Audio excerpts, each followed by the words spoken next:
This is the best of First and Last, the podcast. Dave, happy second day of the draft. What a doozy that first night was, man. I got to tell you, I was excited going into the night last night for the draft, Mike, but it outkicked its coverage. How good was the first round of the draft? Look, by the end of the day, we were all under the impression Myles Garrett was going to go 1. He goes 1. Starting with the trade at 2, we had multiple trades. We had 3 quarterbacks going in the top 12. I think the Browns did well. The Niners did well. I mean, what a topsy-turvy first day, huh? Well, we talked about it yesterday. This is a time of year where you can win without having to win any games, and 2 really bad teams that are probably still going to be pretty bad come this fall in the Niners and the Browns gave their fans something to celebrate with these top 2 picks. And really, starting with the 49ers, we talk about going up and trading for a quarterback. Well, they were able to bait what it seems like to me, Dave, the Chicago Bears into switching up to go and take Mitchell Trubisky so that San Francisco could grab some other picks, trade down to that 3 spot, and take the exact same guy in Solomon Thomas. They were probably going to take it too. What Ryan Pace must have thought or been fed is that the Niners were going to deal that pick or take Trubisky. Like, they obviously were under the impression that if they didn't make this deal, they were not going to get the quarterback that they coveted. But this just goes to show you, we discussed this, Mike, ad nauseum, till we're blue in the face. Nobody thought the Bears were in the market for a quarterback. They just signed Mike Glennon to a big deal this offseason. We thought he was the quarterback of the future. Now they go out. They bring in Trubisky. I was shocked that deal went down. And I thought that first day GM, John Lynch, I thought what a good job he did yesterday, huh? We'll make that Straight Talk brought to you by Straight Talk Wireless. Best phones, best networks, half the cost. Straight Talk Wireless, nationwide coverage on America's largest and most dependable network. I'm with you, Dave. I thought the rook went out there. We heard Coach Fizdale say in his famous press conference rant now, you're not going to rook me. We're not going to get rooked. Well, it seemed like the rest of the NFL got rooked by John Lynch, who was out there wondering why wasn't playing safety in the NFL this easy. That guy to me, the steal of the first round, first off pulling off this trade and then trading back in on the end of the first round to come in and get get Reuben Foster from Alabama, who's dropped, a number of circumstances, I guess, dictated that, but you have a potential franchise cornerstone there for your next decade now in that linebacker out of Alabama. I thought John Lynch was, everyone is in love with this kid from Stanford, Solomon Thomas. And then if you look at all the experts' draft boards, they had Reuben Foster as an undoubted top 10 talent. You get him at 31. Look at what they do to that defense. And granted, you said it, the Niners need help up and down that roster. But I thought last night, he did a great job, and I got to go back to it. I think that Cleveland did a great job. We're so accustomed to looking at the Browns, Mike, and saying, hey, well, all right, how'd they mess this one up? We thought they might by taking Trubisky 1 and not taking Myles Garrett, but they take Garrett. They move out of that 12 spot. They get another first-round pick next year. Then they go ahead and take Jabril Peppers, who I like at 25. Then they move back into the first round and take Njoku at 29. I think you could argue the Browns and the Niners had the 2 best drafts of last night. It really was exceptional. And you know what? It's good that we're able to see that, because I think so often, especially for a really bad team, we just keep hammering that mantra. If you don't have a quarterback, you've got nothing. Well, the Browns didn't take a quarterback in the first round, and that can still be okay. If you're not reaching for one of these guys, if you don't really believe in them, knowing that you've got Brock Osweiler there right now as at least something to work with, and that maybe you're playing for down the line. Maybe you're playing for a quarterback in next year's class. Maybe you're playing for another quarterback. We heard rumors about them wanting to try and trade in free agency for quarterbacks, or trying to trade during the draft for quarterbacks. So, we heard Kirk Cousins' name. Kirk Cousins was the name that came up. Twitter is crazy. I'm sitting there. I'm watching the draft on TV, and then I'm on Twitter like, oh, Browns are closing in on Kirk Cousins. Like, oh my God. I mean, that's a blockbuster trade. Now it never came to fruition, and who knows how legitimate it was. But I like what Cleveland did, because now what they've done is, let's be honest, they're gonna have a bad year. Okay, if Cleveland does well, they're gonna win 4 or 5 games. They're going to be picking in the top 5 or 6. This is a deep quarterback draft. And they have multiple number ones already for next year. So if they do want to move up next year in this deep quarterback draft, they're going to have that option. So they didn't panic. They were very close to the vest. They did a good job, and they didn't reach for that quarterback. And you could argue that some teams did reach for the quarterback last night. Yeah, and I think it's worth noting one of the other rumors heard during the draft. Mary Kay Cabot tweeted that the Browns now have plenty of ammo to trade for Jimmy Garoppolo. So all of these different things in play. But you're right, there were some other reaches at quarterback. But first, as far as the Browns' first-round picks, we had Field Yates on just that subject from last night. All the first-round picks, all of them. It feels like the Cleveland Browns had all of them in 2017. Well, it was only 3, but still the Browns made a major splash on night 1 of the 2017 NFL Draft. It started, of course, with Myles Garrett, the first overall pick and the new cornerstone of their defense. Well, then they moved back from pick 12 to 25, at which point they took Jabril Peppers, the versatile sort of Swiss Army knife player out of the University of Michigan. And then the team did something it hasn't seemed to do very often under its current regime, which was trade up in the draft. They moved back into the first round to pick 29, previously owned by the Packers, to take David Njoku, a super freak. Just like Myles Garrett is a super freak athletically on defense, Njoku, a tight end out of the University of Miami, is the same way. He is going to make defenders miss. He's going to break some ankles. He's going to make life a whole bunch easier on whoever is the quarterback for the Browns when the 2017 season begins. And Dave, I think the real win for Cleveland here that's worth noting is all going up to this draft now, before we'd heard the rumors that they were finally set on Myles Garrett, was about how divided this organization was on who they wanted to take. You had the football side versus the analytics side, as a lot of people had billed it. And I think the compromise between the two, understanding, all right, if we're going to do this long term, we need to do this together. And they made a commitment on the defensive side there, giving Greg Williams some stellar pieces to work with there, and then getting the tight end, not reaching for a quarterback, knowing that they've got a guy in Hugh Jackson who understands how to work with that position pretty darn well. I consider that a huge win for them.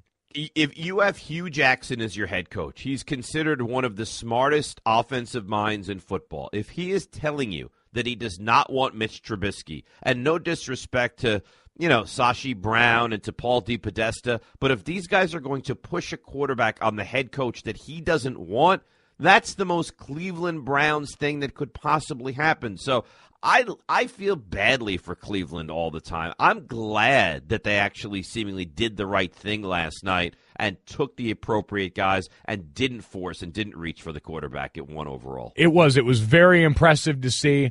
You had a couple of other teams move up to get quarterbacks that we'll touch on here coming up in a little bit. The Kansas City Chiefs, the Houston. Why am I blanking? Texans. We call them the Texans. Yeah, no, that would be a good one. I am so drafted out. I was sitting there twitching last night. I got some beer and wings in me. So wait, you were twitching or you were tweeting last night? I was doing a little bit of both. But why were you twitching? Because you're sitting there jonesing for the next pick, Dave. So you begin to have a withdrawal of. I mean, it's only 10 minutes, Mike. Oh, it felt like an eternity. By the way, we need to fix, and this is an our network problem because I'm watching our coverage all last night. I see the pick is in, and then it's about what felt like another 20 minutes before the commissioner actually gets up on the stage. I'm going to need Raj to show a little bit of hustle. Yeah, he was a little bit slowed, but at least Philadelphia was so warm in the reception to the commissioner last night. Yeah, they are the king of the Boo Birds. I said Philadelphia, first off, shout out to them, showed out last night. That crowd was 75,000 people there. Incredible. That crowd, the indoor-outdoor venue was stellar. And if any city was conditioned to throw out those Boo Birds, if any city understood and was ready for that moment, my oh my, was it Philly. How great was it when he goes up to the podium and they're booing him and he's antagonizing them? Come on, Philadelphia, bring it on. Let me hear it. That was terrific. It was full heel turn by the commissioner there, leaning in to the role of the villain. That was very interesting to see. All right, so me and Dave both in agreement. The Browns and the Niners may have won the day to start off the draft, something they probably won't get to say much again for this year, since I think the Browns are underdogs in every game except playing the New York Football Jets. So take that for what you will. First and last. The podcast. Dave, I know you're a fan of the other New York football team, but got to admit with the Jets, we talk about draft steals, and I'm over here slobbering over Reuben Foster. Well, don't have to look too much further away in the SEC from the LSU alumni Jamal Adams for what most people will probably consider one of the best, if not maybe the best pick in the first round. I know Louis Riddick and others on our air thought he might have been the best player in this entire draft. I thought it was a great pick. I mean, there's no downside. He's a terrific safety. The pedigree is there for him. So, yeah, I think the Jets did really, really well. A lot of people were complaining. People like to complain. Well, why didn't they move back and move back to the 10 or the 12 range and stockpile picks? You know, this reminded me of a couple of years ago, Mike, when Leonard Williams fell into their lap, and you're picking, it was also at 6, and you're like, well, I mean, you can't go wrong. This is such a safe pick, and that's kind of what I feel like. The Jets need everything. They need secondary. They need edge rushers. They need linebackers. They could use a receiver, tight end, quarterback, running back. They took a position of many that they really needed, and I thought this was a home run. I thought the Jets really did well last night. Yeah, you always hear the term best available when it comes to the draft as a mantra for how some teams go, and this is one of those where regardless of what the true need may have been, and we know the Jets have a host of needs, unfortunately, like a lot of teams. I said they're the only team right now in Vegas that the Cleveland Browns are favored playing against this season, which tells you everything you need to know. But that being said, when you get a guy that, I understand it's still early, but his value is one of the top guys in the draft, you have to take that going away and just live with the consequence, especially right now in a league where we've talked in the last segment about tight ends and how important they've become and what a great pick O.J. Howard will be for the Buccaneers. Not six. I believe. No, not 6, but saying that outside of that, importance-wise, in this league, you have those mismatches, and you need the safeties to be able to run with them. And by all accounts, Jamal Adams is that guy that can go man-to-man with you. He's that guy that can play a variety of different ways. He can come up in the box and also be effective in the run game. And so you're right. I don't know how you pass that up. No, they didn't. You know, that's a nice thing. You know, so we're almost conditioned. The Browns, they're gonna mess it up, or we'll kill them tomorrow morning. The Jets, how many times have the Jets made a pick and you're like, oh, God, what are they doing? But it didn't feel like they did that last night. And again, things happen. We don't know. This guy could be great. He could not. But as far as projections are concerned, it really felt like the Jets were safe, were smart, got a guy that's going to be the captain of their defense for the next decade. He's a big hitter. He's fast. I mean, there's no downside for Jamal Adams. That's the beauty of what the Jets did last night. And we know Todd Bowles is a defensive guy. And that being said, we'll get to this fall, and the Jets still won't have a competent quarterback, and they'll lose a bunch of games, and we won't care about this at all. But for right now, you're right. It's a good and competent pick, and someone who was very high on this pick was our own NFL insider, Louis Riddick. I think, his reaction says it all. This is a guy who cares. He cares deeply about the game of football. You can tell right there by that reaction, he's a guy who's going to make some people pay for waiting this long to get picked. Look at him here, come from 12 yards deep, crush the crack block, and still make a tackle for a loss. I haven't seen another safety in this draft even come close to doing that. And then it's here, it's smart, playing combination inside-out coverage with the other safety, and he can still make that kind of play. You can walk him out on a wide receiver, on a number 3 wide receiver, play bump and run. He's going to make plays down the field. Here, again, playing a short zone, curl flat type of coverage. He drops the pick here, but he has so much talent as far as the number of different ways you can utilize him. You put him up near the line of scrimmage and you blitz him, he's going to make plays behind the backfield. Here, he gets a run on the wide receiver.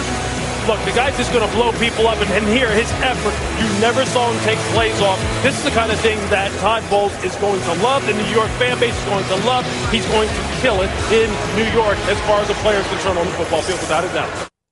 And so there you have it, a slam dunk pick, seemingly for the New York Jets. Another one of those teams that you talk about will probably be bad all fall, but when you win right now, it does give you something to look forward to down the road, as a lot of these teams now with GMs and coaches in place. And Todd Bowles is a little more interesting example, because you talk about teams like the Cleveland Browns, like the 49ers, who have new regimes in place, who can afford to incubate for a couple of years. This gets a little dicier for Todd Bowles, because this is a guy who's already a bit on the hot seat and going into the season knows it's time to produce. Yeah, it is year 3, but I think that regime, McCagnon and Bowles, has gotten a real vote of confidence, and they didn't force the quarterback, and I like that. I think it's understood around the Jets organization in the tri-state area, in the New York, New Jersey, Connecticut area, that they're not going to be good. And rather than force a quarterback at 6 that maybe they're not going to go, is not going to work, or they're going to have to groom, or it's going to take a really long time,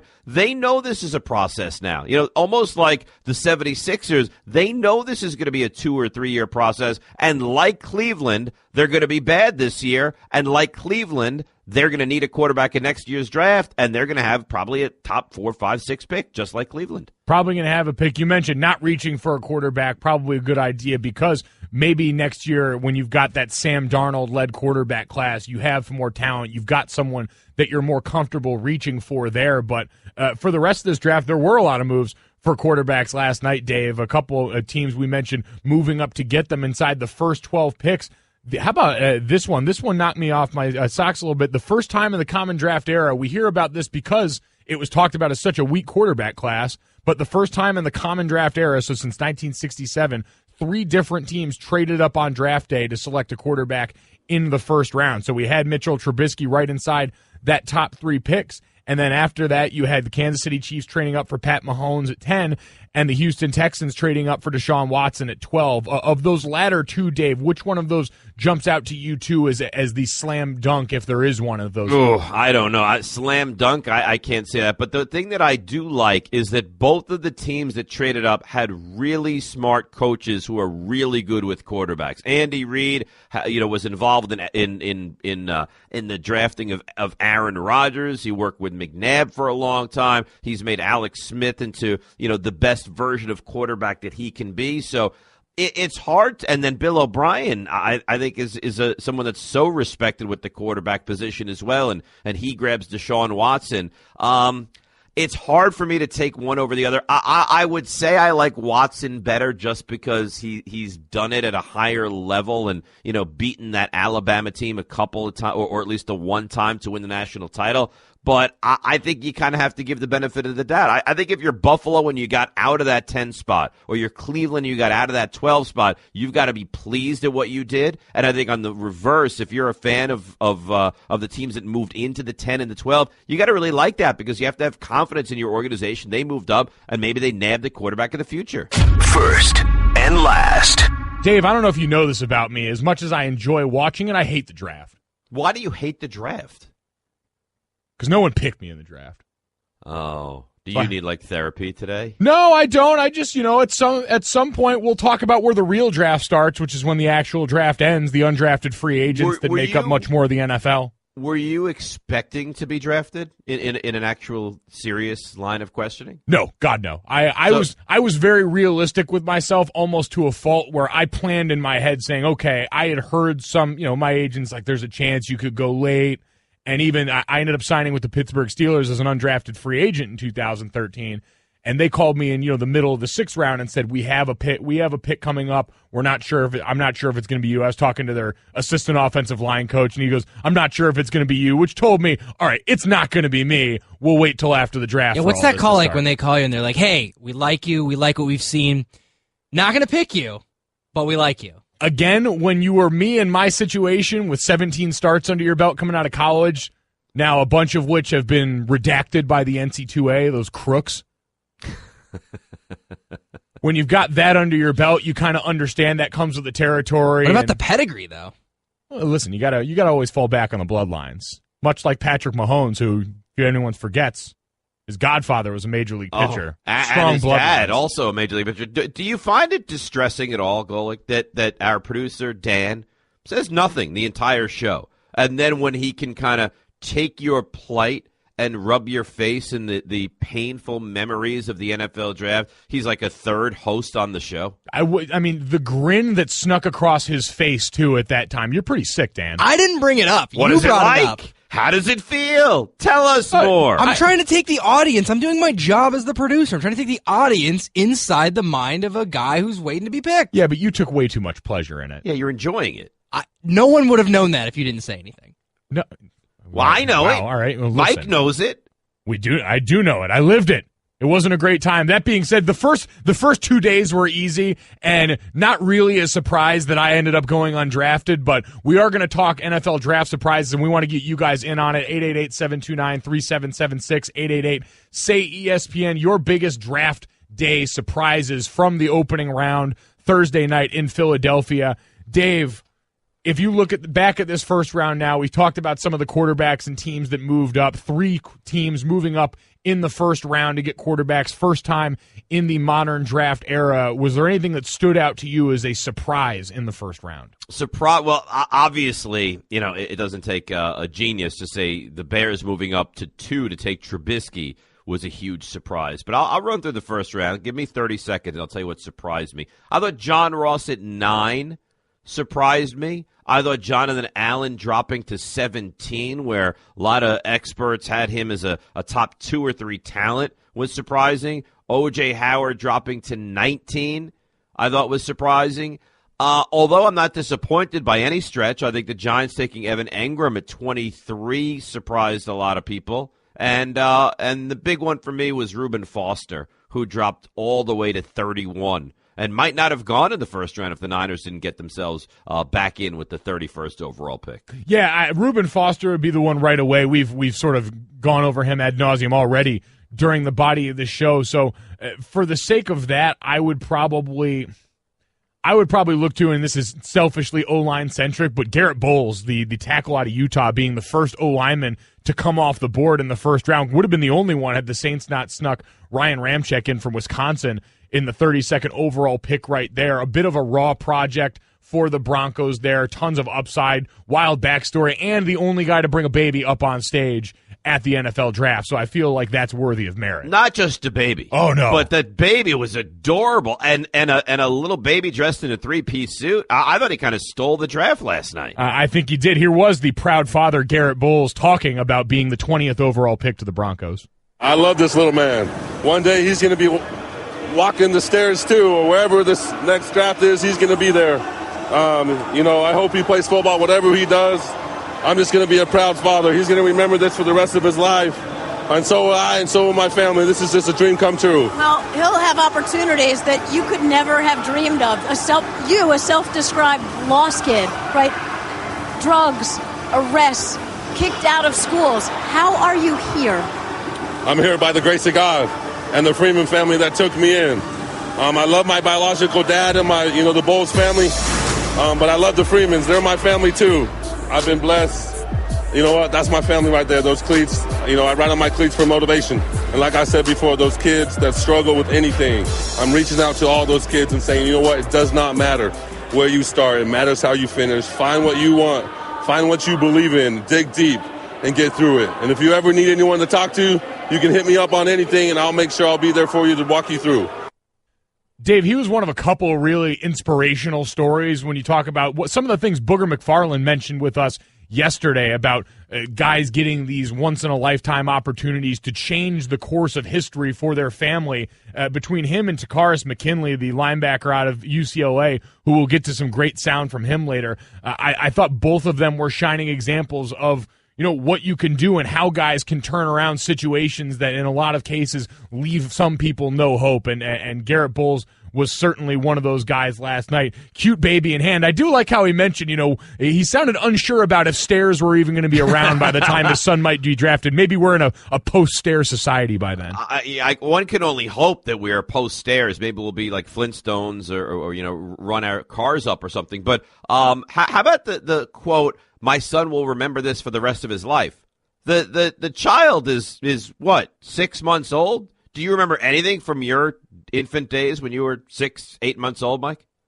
Dave, not even as hard as I could try and harken back then. I've got great pictures. That's the shame of it, because that was right around when my dad was still playing. I've got great pictures of me from Eagles training camps. Can't remember a lick of it. So Garrett Bowles, I hope his kid, much stronger memory than me. Again, he's going to be in a post-stare world, so maybe he'll be in a time when he can recall some of these memories a little easier. Between that as one of my favorite moments from last night, and maybe another surprise of the night last night, Dave. I don't know if you saw this.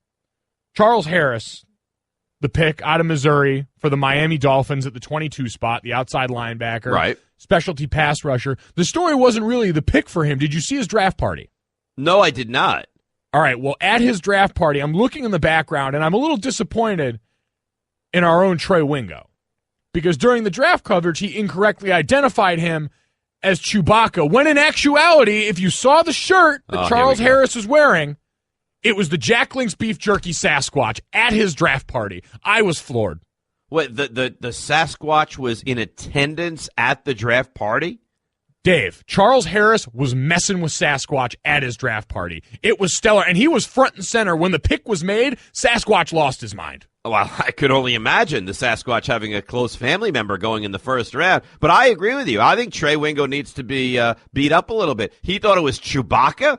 And said it multiple times. He double and tripled down on the Chewbacca take. So, Trey, if you're somewhere listening to this right now, getting ready for day 2 in Philly, lock it in. Yeah, but isn't that really the producer's fault? Like Dan, who comes on and destroys you, isn't that really his version of Dan's fault? Because if you come out with the Chewbacca reference immediately, knowing how many Star Wars lunatics there are out there, the producer should be in his ear and be like, Sasquatch wasn't Chewbacca. I repeat, Sasquatch was not Chewbacca. You on-air guys always stick together. It's always the producer's fault. Well, you know, you have no issue dragging. I mean, Golic Jr. is a star. Look at what this guy's on his way to big, great things. You should only hope that he carries Not in the you NFL. along with him. Whoop. Wow. Oof, wow. I feel like this has just gotten incredibly uncomfortable. I would say, Junior, you should make fun of the Rangers to him if I didn't care about them as well.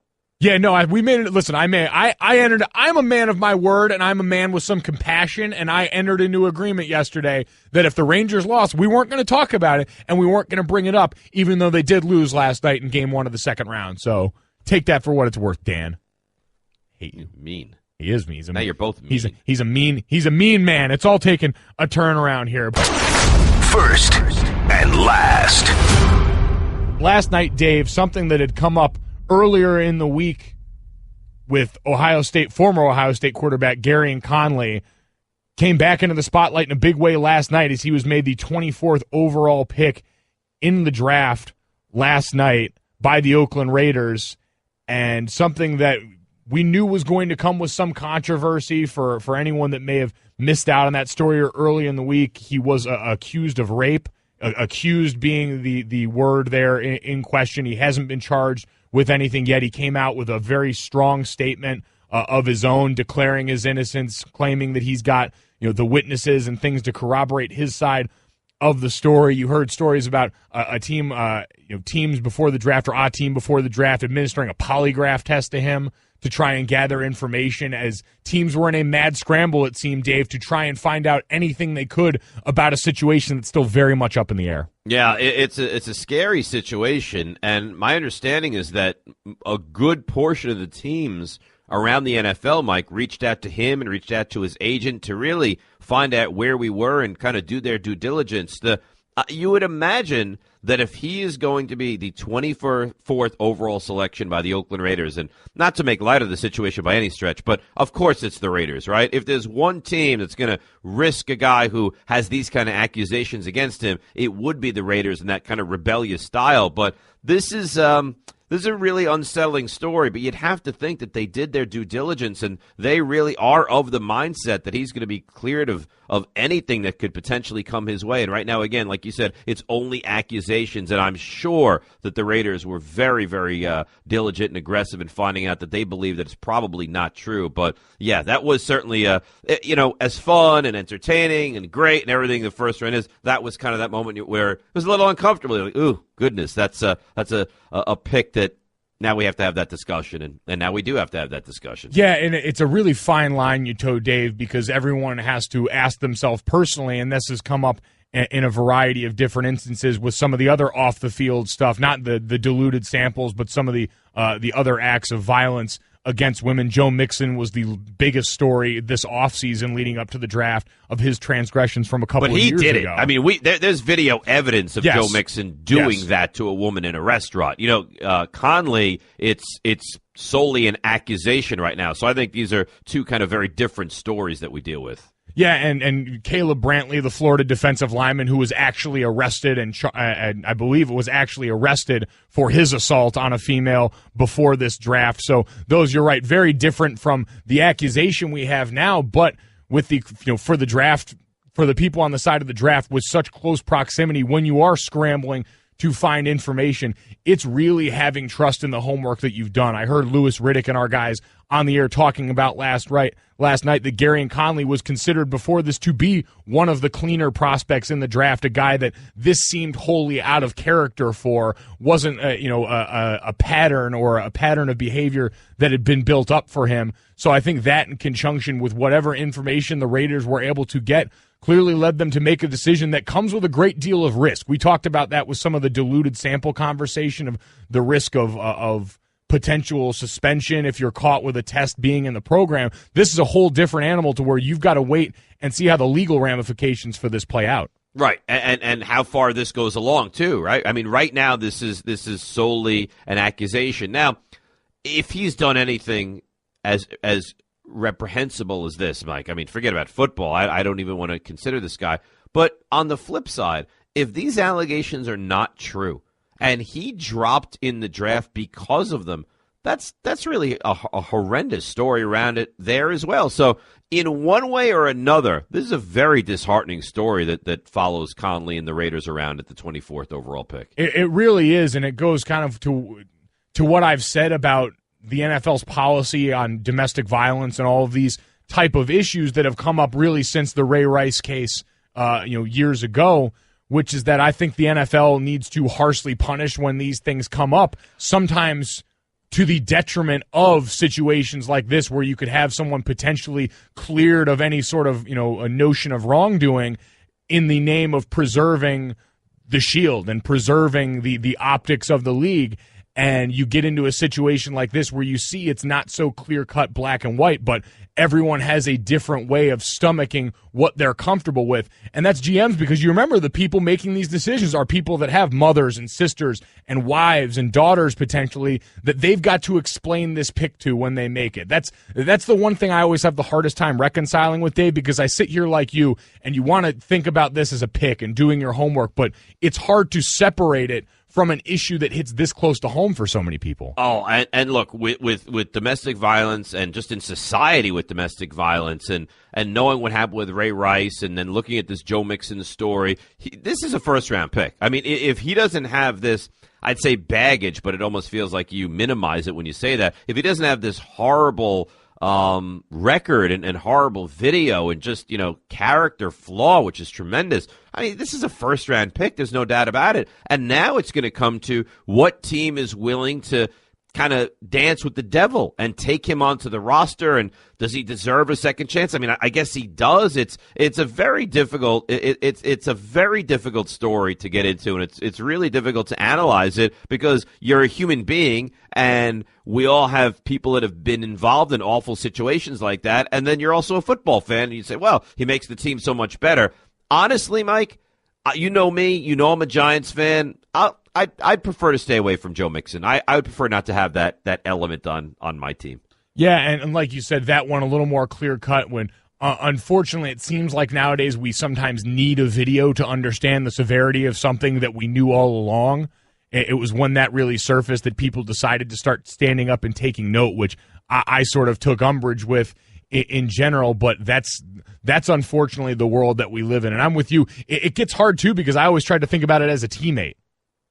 That guy's coming into your locker room. You know full well what what he's done on his record. If you're talking about Joe Mixon, and you know full well what Garyon Conley was accused of here, and now if you're a teammate in there, I'm sure now you're going to hear his side, and the picture's going to get a little more cloudy, and we're going to continue to all wait for details on the outside.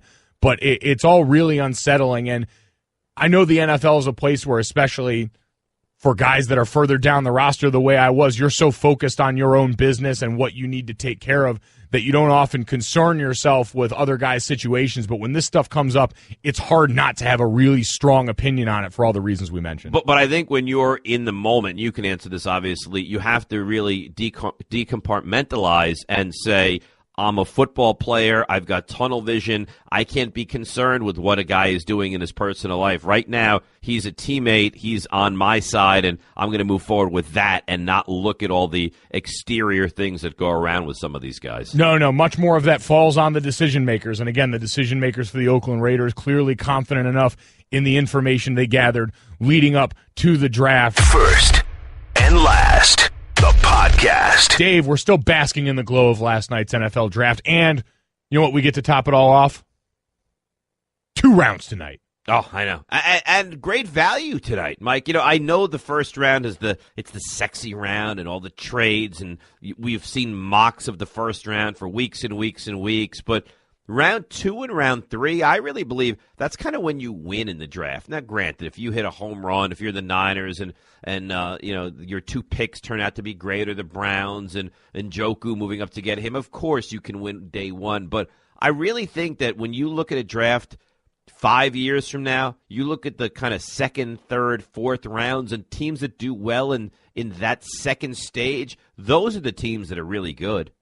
Yeah, and you see some of the names still left on the board right now: Dalvin Cook from Florida State, Cam Robinson, the Alabama offensive tackle, Jordan Lewis from Michigan, Budda Baker from Washington, Alvin Kamara, a really good running back from Tennessee. So a lot of value still left on the board. And then the run of quarterbacks. That's what really interests me in day 2, Dave, when you get to that level of, all right, Deshaun Kaiser from Notre Dame, when you get to Davis Webb from California, Peterman. Nate Peterman from Pitt, the quarterback from Tennessee. You've got a host of guys there that you wonder now for some of these teams, like the Browns, who we talked about, like San Fran, who may be holding out for their real guy in the coming years, if they see any value as we get into these middle rounds for one of these other quarterbacks. I haven't asked you, what's your take on Deshaun Kaiser? I know it's close. I know it hit home. I know it's an ND guy, but what's your take on Kaiser? Do you like him? I do. I think, listen, he's got very known flaws. I don't know if there's anyone that fell harder during the draft process, because he was talked about right in the same vein as Mitch Trubisky talent-wise right after the season. Wasn't he there last night? He was there last night, yeah. He was back in the green room. He was one of those guys that unfortunately, they brought back in out of the sight of the cameras after it became apparent that he wasn't going to go. And as Cleveland was trading back and had some of those picks in the 20s, I thought that could be a spot where he'd potentially land. He's an Ohio kid himself, but I do like him. Listen, I think as far as skill set wise, outside of Mitch Trubisky, who we talk about as being the upside play at quarterback and being a little raw, only having a year of starting under his belt, Deshaun's a 2-year starter now, but the same deal. Physical traits through the roof, opened his mouth in a way that rubbed a lot of people the wrong way, but if you can get in the right spot where he doesn't have to play right away, I think you've got a really smart kid, as physically able as anyone else, who moves and stands in the pocket as well as any quarterback in this draft. Yeah, and he's got a big arm, and so it's worth the risk now. If you're going to gamble in the second round on a quarterback that does have upside, I would think we've seen all 3 quarterbacks. Teams have moved up to take them at 2, at 10, at 12. I would think that there's a team that's going to like him now and move up to take him in the second round. Per Ian Rappaport of the NFL Network, teams are already interested in the number 33 pick owned by the Packers. Plenty of talent that some thought was in the first round still available. So speaking to your point there, it seems like people already have their eyes on some of these guys left over. So that's some of the stuff we've got coming up tonight. But looking back on last night, let's get some of you guys involved. Gerald out in Phoenix, you're on first and last. Gerald, what were your surprises or impressions from last night? Well, first of all, I appreciate you guys taking the call, and I won't take up too much of your time. I had 3 things to say, but I want to go back quickly to your last segment about the young kid from Ohio State, and I just appreciate the respect that you guys gave the situation and didn't push it too far, and I'll leave it at that, but you guys treated it right. So the 3 things that I noticed today, and I will take your comments off the air, because if you decide to beat me up, at least I won't be on the phone anymore. But I don't understand what Kansas City was doing. I just don't get it. I like what Cleveland did, and being from Cleveland, being born there, and having gone through the last 10 years of my life telling myself that nobody should be raised that way. As a Browns fan, I do like what they're doing, and I really do believe that there's positive things happening there. And the last thing, and I don't know, and I think, and I want to make sure I get the name right, but Tampa Bay drafting, I think it's O.J. Howard, the tight end from Alabama. Yep. I think that's going to be huge for them. Those are my 3 things that I noticed from today, and you guys have a great night. Again, I appreciate you taking the call. All right, thanks, Gerald. All right, why don't you go, Mike? We'll go back and forth. Firstly, he said the Chiefs, what are they doing at number 10, taking Pat Mahomes? The Chiefs are doing what everyone always tells you to do. If you've got a guy that you like and believe in, go get him. And they got a quarterback that all of them this year are projects. You could argue that maybe Deshaun Watson is the most ready, at least by body of work standards, and he's probably going to be the one that has to go in the earliest and actually play. But Patrick Mahomes has what everyone wanted in this draft, what everyone wants in every draft, a live arm. This kid can absolutely whip it around, and everything else is pretty well for him. But he's also a guy with a bunch of starts under his belt. And I trust Andy Reid at this point. I trust Andy Reid around quarterbacks. He was in Green Bay with Brett Favre. He worked with, in Philadelphia with Donovan for so long. And he's gone now with Alex Smith in Kansas City and made that a pretty viable offense. So I trust him, and it's a guy that won't have to play right away. Alex Smith's under contract for 2 more years. He can sit and learn in a way that's not afforded to a lot of first-round quarterbacks. Right. We know that Alex Smith is the quarterback of the present, the foreseeable future, and then hopefully they'll hand the reins over to Pat Mahomes. But they are saying, and we don't know, that they are in love with Pat Mahomes. So if he turns out to be the next Aaron Rodgers, we're going to laugh and say, my God, Buffalo could have had Aaron Rodgers in this version of Pat Mahomes, and they laid an egg. And if he turns out to be the next David Klingler, then we'll laugh at it for years. And how in the world could you trade, a future one for this kind of a quarterback? But I think today, to beat that selection up, I think it's unfair. The only one that I can really beat up is what Chicago did, and that's only because I thought they made a trade where they didn't need to make a trade. Like, I'm not beating up taking Trubisky. I'm beating up moving from 3 to 2, mortgaging, multiple picks, 3 third and fourth round picks to get a guy that you could have had at 3.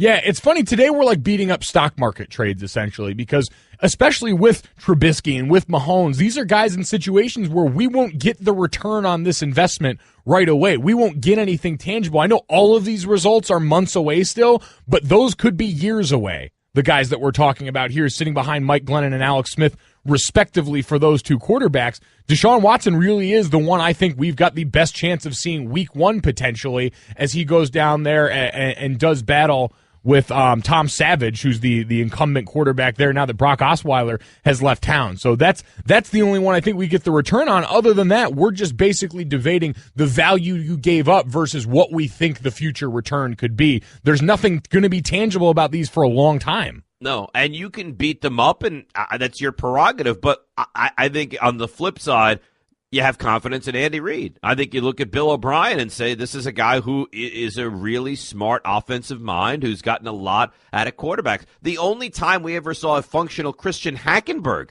is under Bill O'Brien. The pick for the Bears still strikes me as strange because they did spend so much money this offseason on Mike Glennon. But I guess they're looking at the immediate and they're looking at their long-term future. So, again, if Trubisky, Mike, turns out to be a big-time quarterback, you can't trade too much for those kind of guys. You could, if you get a future star quarterback, you could trade 4 number ones. It's worth it.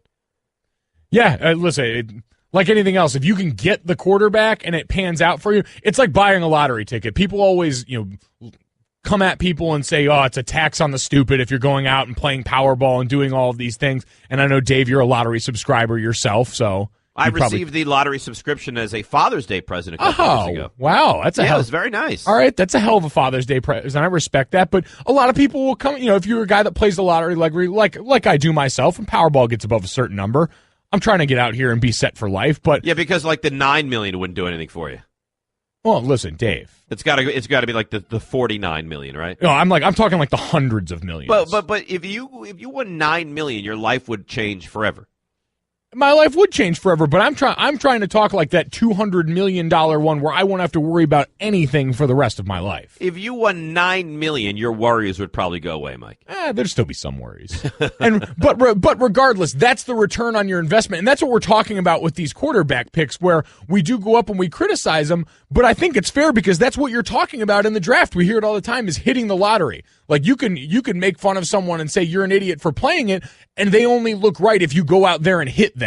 Other than that, you're another person laying in the wake of bad quarterback picks that we've seen at the top of drafts and the traditional overdrafting that happens at this position. You'd have to figure that one of these guys is going to be a legitimate NFL quarterback. So if it's Mahomes, if it's Trubisky, if it's Watson, if it's a guy coming, Kaiser or Peterman, whoever it's going to be, whatever team has rolled the dice and taken that guy at 2, at 10, and 12, and he turns into a legitimate NFL quarterback, they're going to win this year's lottery in the NFL draft. And we will see who continues to stack up and cash in on some of these lottery tickets. Coming up later tonight, we take you guys all the way up till Mike and Mike, 6 to 10 Eastern. They'll be live in Philly. Again, the commish, Roger Goodell, joining Mike and Mike this morning. Yeah, get the boo birds ready out there. It's like Pavlov's dog. If you hear the name Goodell, you boo. First and last. The highlights of Leonard Fournette, the stud running back out of LSU, going to the Jacksonville Jaguars at the 4 spot. And Dave, I heard it last night. I saw it last night when Gruden and the rest of those guys were up there, and they're watching highlights of Leonard Fournette coming up. And Gruden calls it out. He goes, watch the stiff arm coming up here. And then you see Leonard Fournette just stiff arm some guy into the next dimension. And it made me remember that there's nothing worse than showing up in somebody else's draft highlight reel. Yeah, I'm imagining it wasn't you, though. You were an offensive lineman. No, not in that one, but back you were in a couple? Back in the day, shout out to Aaron Donald. Stud. Listen, if you're going to be in someone's highlight reel, at least it's a guy that's a perennial all-pro in the NFL. Oh, and listen, it makes you feel a little better about it because, surprise, surprise, Aaron Donald's gotten over on a few people. And I was actually fortunate. I caught guys like him, Leonard Williams, a guy you've seen in New York very intimately from USC. I caught them when they were younger.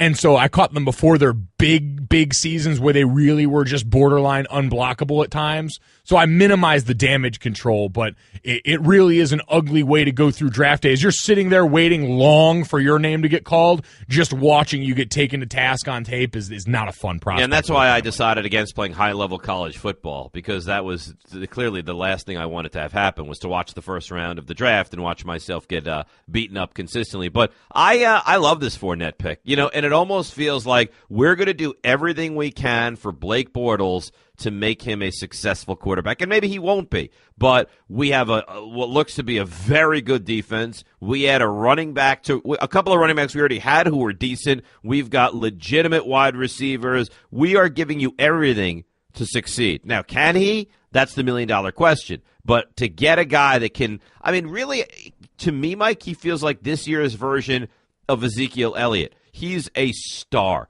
He doesn't have a weakness. He can pick up the blitz block-wise. He's a terrific running back. They had no passing game to save their lives at LSU for the last couple of years, and they would crowd the box with 7, 8 guys, and he still was a dominant running back. So it's hard to not like this pick from the Jaguars last night. Yeah, and the best part is he's not going to have to play against Alabama anymore, which seemed to be the one area that was brick wall-wise for Leonard Fournette and stood in his path. But you're right. This is kind of like how I felt last year about Blake Bortles. You see all the talent that stacks up on their offense, and you got the brothers Robinson, quote unquote, at wide receiver for them, and all the different weapons around them. You start looking at them, all right, man, it's time for you to put up.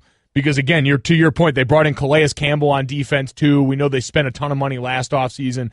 It's that year for him. But you're right. Speaking of the Zeke Elliott effect, how about last year where we're talking about there's no way you can take a running back at 4th overall the way the Cowboys did to 2 running backs going inside the top 8 this year? Although I will say that Christian McCaffrey is a different running back. Like, Fournette is 3 yards, 4 yards, give it to him 27 times a game. McCaffrey's different. McCaffrey's a kid that you're going to line up in the slot. He's going to return punts. So you're right, 2 running backs top 10, but I think it's kind of a different 2 running back top 10 situation. Christian McCaffrey, because he's the white running back, we joked he's the prototype Patriot running back in this day and age, but really he's the modern NFL running back of this day.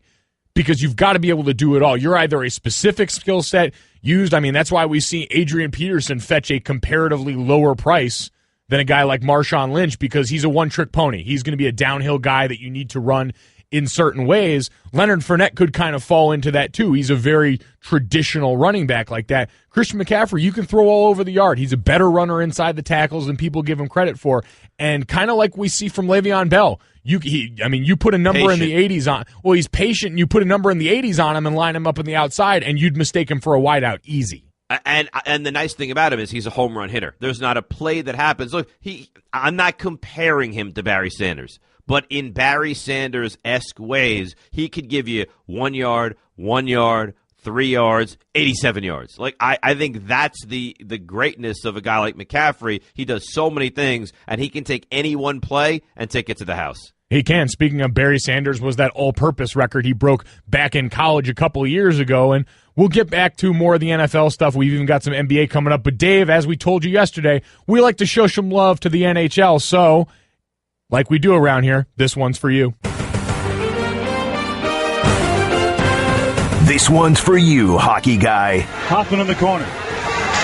Slides it back to the net. Along the boards, Carlson's come down the wall, tries to fire it through. It's knocked down, gets it again. Scores! Erik Karlsson from an impossible angle.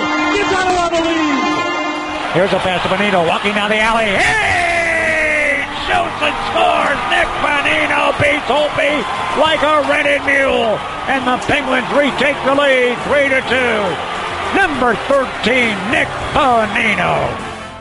Those calls courtesy of 105.9, the X and TSN 1200. And Dave, the Stars were out to play last night. Ovi and Sidney Crosby both showing out. Crosby with a pair. You heard Bonino there on the game winner, and then unfortunately your Rangers fall as well. Oh, Rangers game was so frustrating. Lundqvist was phenomenal. I'd prefer not to talk about it. That Pittsburgh-Washington series is going to be a phenomenal series, Mike. And you're right, the star power was out. Crosby scored a couple goals last night. Ovechkin, Washington came back to tie it at 2. I have no confidence in the Capitals. None. I mean, they are the team that every year they get here and then they fall on the sword. It doesn't matter what the opposition is, who the opposition is, they always find a way to soil themselves. And I would say it's going to happen again this year. Pittsburgh goes on the road, they win game 1, and I have no confidence in Washington. You know what year always belongs to the Caps? Next year.